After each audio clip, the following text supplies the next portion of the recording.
Hello, everyone. Cindy Williams with this week's Celebrity Faculty Interview, and our guest today is Dr. Brandi Leonard. Dr. Leonard, introduce yourself to the studio audience. Well, hello, studio audience. I am Brandi Leonard, and I've been teaching here at Dyersburg State now for I think it will be year 19. Girl. I know, right? Year 19 in August. So I'll be waiting, hopefully, to get that longevity check. It'll be nice, right? And so I teach English at the Jimmy Nafa Center and all things English, lit, writing. African American literature, and that's been my bale of hay for the last 19 years. I've been teaching at the college level for some 20 something years. I don't know. I Just a forgot. minute, right? Just a little while. And And you so are a full professor with DSEC, correct? I am indeed, yes. Hit that milestone some years ago, and we've been rolling with that ever since. Yeah. So, what are some things that you might have tried in your classes, whether online or ground, that you feel like have been either productive or maybe need to go back to the drawing board? Yeah, so about probably maybe 6, 7 years, it was pre-pandemic, I decided that an essay was not the only way that I could capture whether my students could write, could explain themselves, in a logical, coherent way. And so I started to dabble with a few other things, podcasting and infographic work, prezzies and the like, journaling, video blogging. And so those are things I've tried. Sometimes it's really successful. And, I like to tell people if I'm trying something new, you guys are going to be my guinea pigs. And, I say we don't know where we're going to land at the end of the 16 weeks, but we're going to try it and see how it works. And if it works, great, wonderful. We'll count ourselves successful. And if not, we won't tell anybody. Most of the things that I try do tend to work out, simply because one, my students are always usually pretty good natured about trying new things. And two, I always try to impress upon them that everything is a process, and that even if something doesn't go our way, we can just back up and fix it. There's nothing that can't be fixed. And so recently, however, I have scrapped my podcast in my lit class. I've done the podcasting for a number of semesters, and I just decided that, I may revisit it later in the future, but for now, the podcasts were becoming a little too scripted. And you're Um, talking about the students podcasting about a literary topic or yes, literary work. Yeah. yes, absolutely. So the assignment was to, they have prompts in the discussion that they should answer ahead of time. And then from those prompts, they should build a script. I started out doing partners in the online class where I would literally pair them up. And that, of course, became problematic because everybody is always trying to, you know, contact each other at the last minute. And so I went from that to saying you can work with a trusted friend or family member. And sometimes that's fun because people will get parents or spouses Oh, and how fun. they like to play, and the banter is delightful.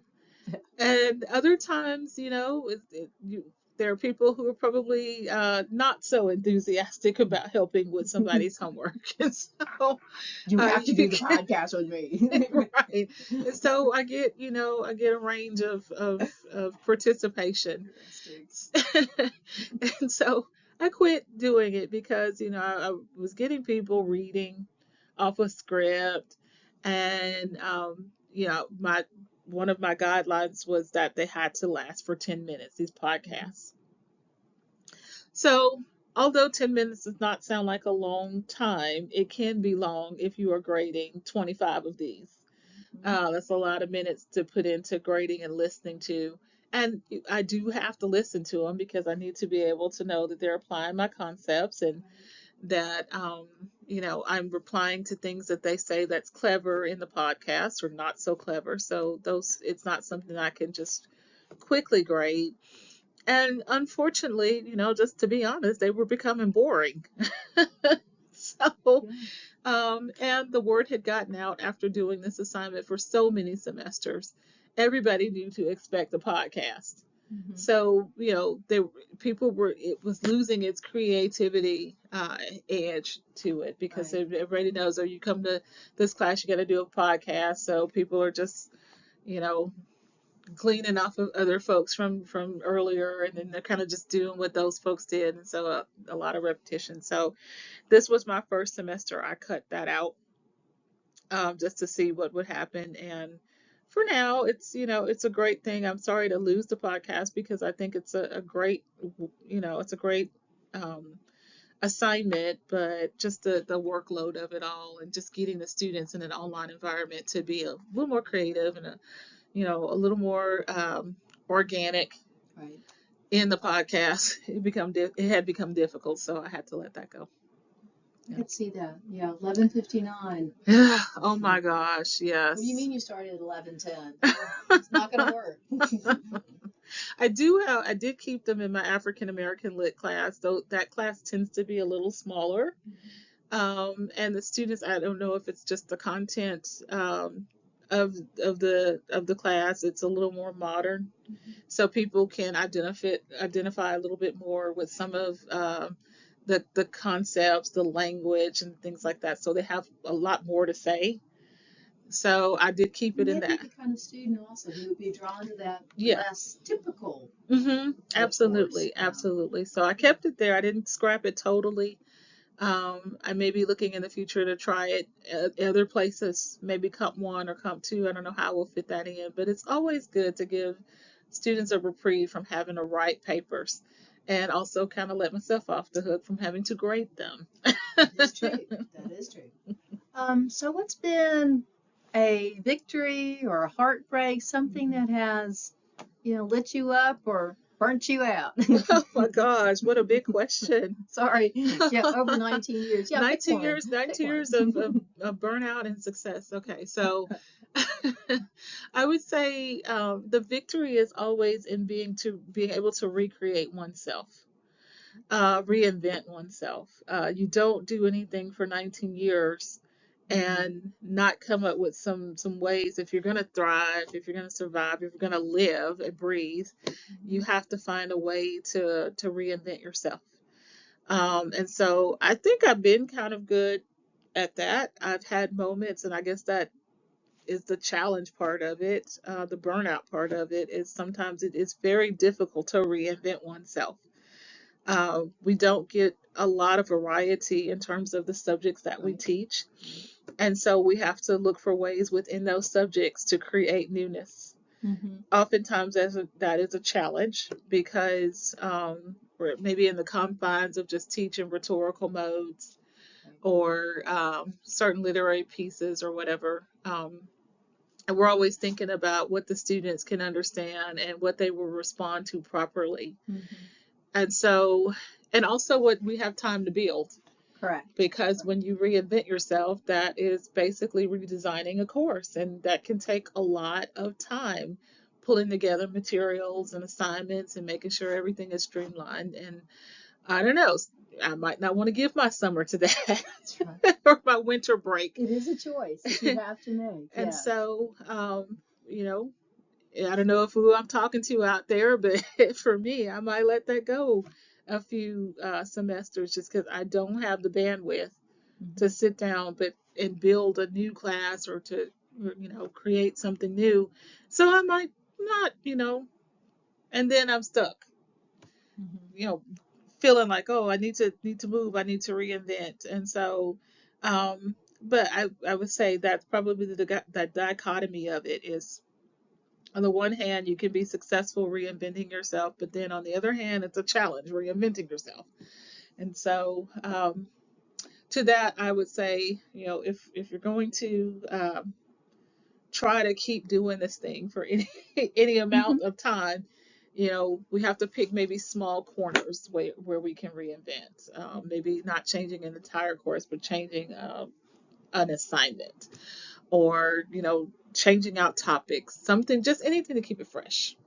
There you go. Yeah, I'll change a module. A module, right? Absolutely. Mhm. And that's enough. That's enough. Okay, well, let's see. If you, what are some things about eLearn that if you could have a wish granted, what might be something in eLearn that would you feel like would help you as a designer, a builder of courses, instructor, or help students to better access information? Yeah, I would love to see eLearn have greater capacity for uploading larger things. Oftentimes, when we're doing podcasting or anything, they have to do a voiceover. Um, just I'm constantly having to teach the students or put information out there on how they can zip files or Mhm. cut down files. Sometimes um, it can hinder the creativity, or it can they have to cut things out they really want to put in there. Mhm. And so that's a process of we don't know what's going to fit, what's going to fit until you try to load it into the Dropbox. And so we are limited with that space, and I'm sure there's good reason for that. Yeah, I get that one in the audio messages. Capturing your media. Could not capture your media. Right. So that would probably be on the top part of my wish list for eLearn, but I've worked with it so long that it just becomes kind of like this second nature of. Yes, we do become engineers and IT We techs do. when we We have do. anything in our courses.